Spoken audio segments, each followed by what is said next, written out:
Hey gang, welcome back to another episode of Aonr Draws. My name is Nick Rivers, and today I'm working on something fairly new. This piece, I call it Dig.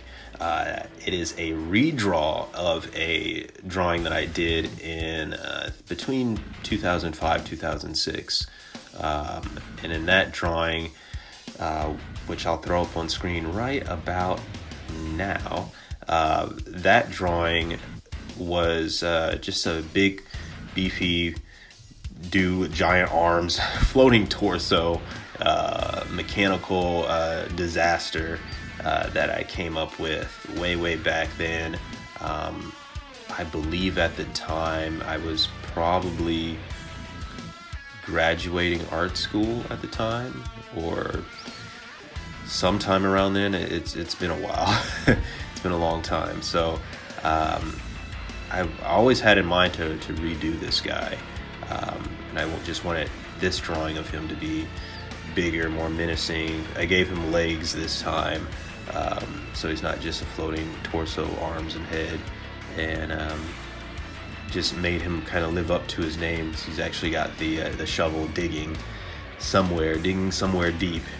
And it's kind of also an analogy of what I do with my art sometimes. Sometimes I dig myself into, or I paint myself into a corner and I got to dig myself out, which is kind of how this piece went. As you see, I make a number of design changes and choices. At first, I was going to put a giant eyeball in the center of his mechanical faceplate, and I nixed that idea later on. At one point, he had spikes on his arms, and the one of the things I enjoyed the most about creating your own characters or revising your own characters, what have you, is no one can really tell you that you did it wrong, unless you've drawn the character loads of time previously, and now all of a sudden he looks different without, especially within the context of a storyline. If there's no continuity there, then you'll have a problem. But with this, I didn't have that problem, even though I sort of approached this how I would approach doing a comic book cover. And that's what you're seeing now, the process all the way from the really blotty rough to right now. I'm penciling over my roughs, my refined roughs, I should say, and just adding more detail into it. So adding details in his gauntlet, just kind of trying to figure it out, since I'm not going strictly by what I did previously. I wanted to make it better. So that's where I'm going with line work on this one. Now, my purpose behind doing this, specifically now, doing this drawing now, is I had recently had printed my first print on metal, and I really liked how it looked. It was 11 by 14 sweet tooth drawing that I did, which I'll pop that up on screen right here. And if who knows, if this gets, let's say, let's aim for about 39 likes. If this gets 39 likes, I will post the process of that sooner rather than later. Why 39? It's a very specific number. Well, I just turned 39 roughly about 2 weeks ago from the recording of this video, so it'll probably be a lot further by the time you guys see it, which is okay. So yeah, this drawing was done over the course of several days. It took a very long time for me to complete. I'm not sure how many hours I put into it exactly. Right, it's drawn during a very I won't get too much into the personal details of it all. I like to keep this channel as positive as I can, and as uplifting, and no one wants to hear me complain about my problems on YouTube. But really, it was drawn during a rough spot, a rough time, a rough couple months, and to be honest with you, I'm still, as I'm recording this, I'm still going through some rough issues right now. Just health concerns and scares, and for my family, some limitations for myself. I had earlier in September, or late August rather, I broke I got a boxer's fracture on my drawing hand, and even though I got the all clear and I'm back at work now, I still have issues and pain in my hand. But this drawing was done as as my father's was in the hospital, and so oftentimes when I would go visit him, I would have my little tablet with me, and I would sketch this guy out and put a little bit of work on him here, a little bit of work on him there, and that's really how my my workflow has been for a while now. It's I've been trying to schedule more times where I can sit down and do things in one go, but it often doesn't work that way, and it takes a extreme amount of patience and consistency to get any of these drawings done. So if that's something that you struggle with, like, if you kind of beat up on yourself for not being able to get it all done in one go, don't. That's not the whole point of drawing. It's more about the process. It's more about, one of the benefits that I had with this drawing, and you'll see as I'm inking this, you'll see me kind of change things from the line art that I set. Again, like, I ended up taking a lot of the spikes on his fingers and on top of his head out, because it didn't really look as cohesive as I'd like it to look. So my whole point is it's okay to take your time on things. It's okay to take your time on things, especially if it's something that you care about. And I cared about this. This is even though I was like kind of really improvising a lot of this, like I said before, painting myself in a corner and digging myself out. I like improvising. One of the things I like about traditional art is you have to improvise a lot. You can't just Control Z your way out of it. You can't, it's not so easy to just, go back to where you're at. If you made a mistake, you have to roll with that mistake. And again, I will eventually be posting some traditional art videos too. I'm still working on figuring out the best room here at home to do that, and getting the lighting perfect, and doing it at a quiet time in the house, which isn't always easy to do. So yeah, that's coming soon. Yeah, as we work on the inks here, I'm once again using that little, I can never remember the name of that. I will post it here up on the screen, but it's the little smooth comic inker, whatever. I use it often. That's my main inking brush that I use, and I do use when you see the shovel strike there, you'll notice that there's like those paint splatters, and that's using the flicker brush in Procreate. If I were to do this traditionally, what I would do to create that same effect is I would just put some ink or some paint on a toothbrush and just flick it, like mask off the areas I don't want it to affect, and just flick that area. But since I'm doing it in Procreate, it's a lot simpler. You get to use a have a brush for it. But I do think it's important to kind of know a little bit how to do these same techniques practically and traditionally as well.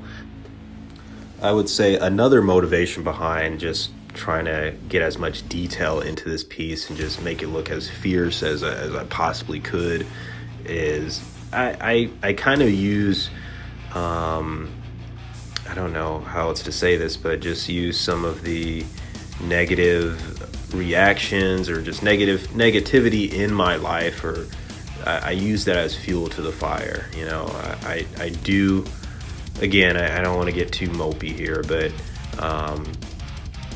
when you're going through a lot and you just have a lot of negativity in your life, you can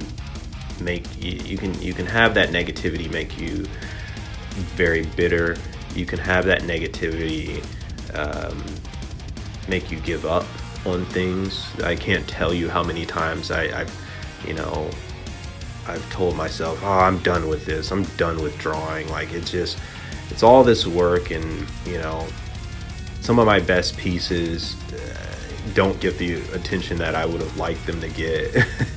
And it can be really tough sometimes. It can be tough as an artist, trying to make a living off of doing art. And I wish I could say I was there. I'm not there yet. I don't know necessarily why. Part of it's probably me.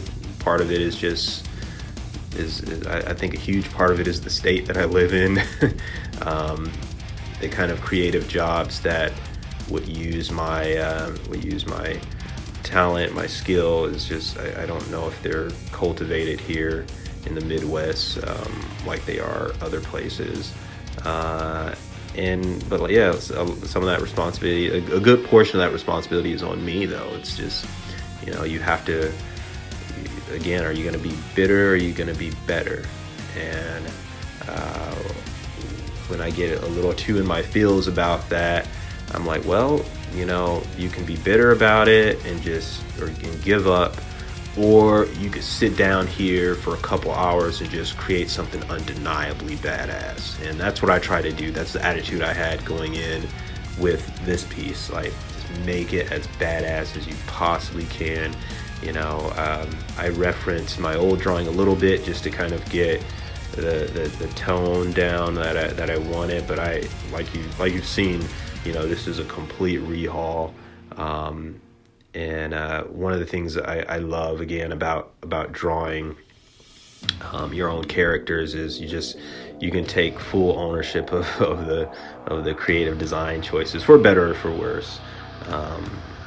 So yeah, I really liked how at this stage in the inks I'm thinking, yeah, this is coming together how I want it to come together. And this is one of those pieces I could have easily just not colored it, not put the coloring into it, and been happy with the inks. But the colors just really make it pop. I'm sure I've sold far more color prints than I have black and white pieces. It's understandably more visually impressive when you have something in full color versus black and white. Not to say that, I've seen some, especially in comic books, in the world of comic books, there's just some really impressive artists that can do a whole lot with just ink, and create a lot of volume with your inks, which I think that's the whole point of inking something, is to create volume. You'll notice on the left side there it says 0.7 outline. It's because it's easy to forget what your settings are when you're drawing in Procreate. So on a whole nother layer, I'll write it out again. Like, there's a lot of start and stop with these drawings. Sometimes I'll only have 10 minutes here, 5 minutes there. If I'm lucky, I'll have an hour here, hour there to work on a piece. That is me figuring out how I'm going to put a watermark on there, because at that stage, I'm not sure if I'm going to color it even. I'm like, I'm really liking the inks, and I'm thinking, well, I'll just put do this, put the watermark, call it a day, and post it out in the world and see what kind of response it elicits. This drawing is also sort of a, even though I can't speak on it too much, I've got a project I'm working on. It's a comic book, graphic novel project I'm working on that's very, very close to my heart. And this is sort of a little bit of he's not a character in the book. This Dig character that I have going on right now, he's not a character in the book, but once the book is finished and it's out there, you will definitely see a character that looks very close to this. And this is kind of me pre-working out maybe some design choices that I'll make for that character. And now this is another thing too I wouldn't recommend, is doing the background last. It's probably better to start off with the background first. At the time, this drawing got out of hand. I didn't really intend to initially take it this far, but again, man, I'll come home from work some nights and be like, and just have a bad day at work and be like, what can I do that the people that I work with can't do? And I'll put on some music, I'll put on something that gets me motivated, and I'll zone out and just get busy and just try to just stretch, like take what I had before and take it further. And it's a good way to get, for me at least. It doesn't work for everybody. Everyone's got their own thing. Some people work out, some people clean. I do that sometimes. I therapeutic cleaning. Some people, whatever it is that you do, to quote Devin the Dude, whatever you do in life, do it to the extreme. And maybe not all the time. Some moderation is necessary. But I try to take my art to the extreme when I can, and I find that it yields the results that I like. As far as the color process on this, it is my typical coloring process. I think the major things that have changed from, if you go back in my back catalog of videos into the Rivers Art Colors videos, you'll see kind of other breakdowns that I have of my coloring process. I would say probably the biggest change with my coloring process is when I'm rendering it out, when I'm adding the mid-tones and the highlights and the shadows on the color flat. I'm using a whole lot more of that wide, thick, tapered off brush, and I'll put that on screen too, so you can see what brush I'm referencing. I'm hoping that helps you guys a little bit more than me just saying, oh, it's this brush or that brush, is showing it to the side. Let me know if that's good or not. But yeah, I'm getting a sense of I want him to have a cooler lighting source up top, where I'm gonna have the moon shining down on him, and he's in this. It's almost like he's kind of like the Silver Surfer, where he's been on this, but instead of a surfboard, it's this big kind of. Well, I guess Iceman would probably be a better analogy. How Iceman has those ice bridges.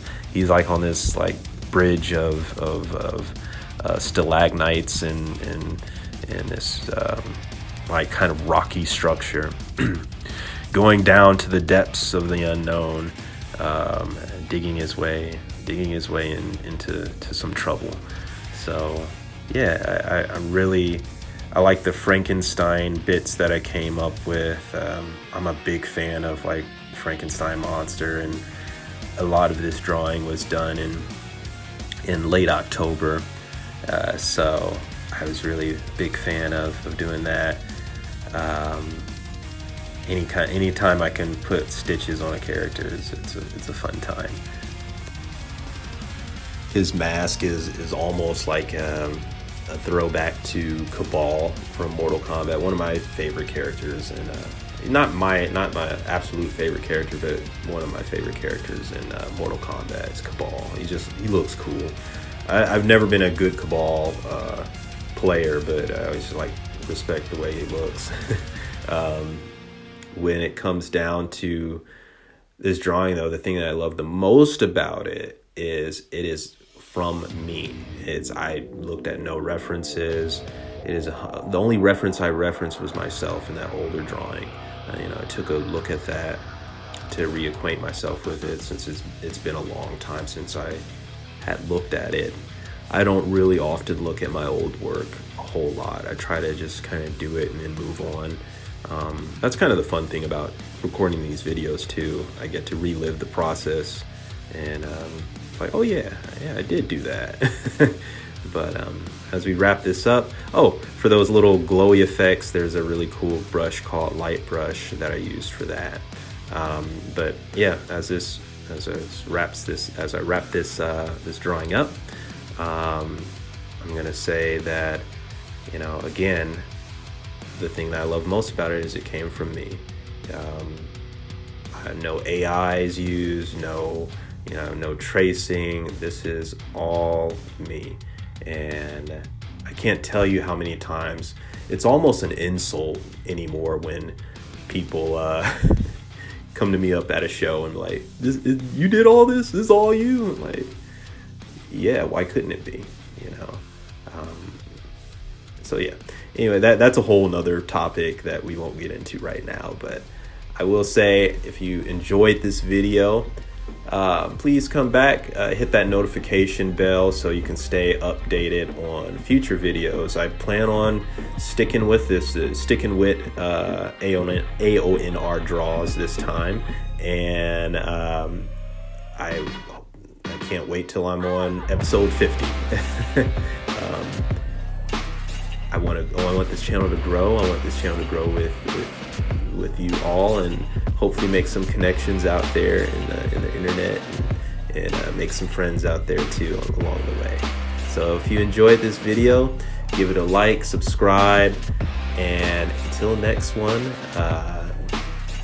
love you guys. Take it easy and draw something cool today. Peace.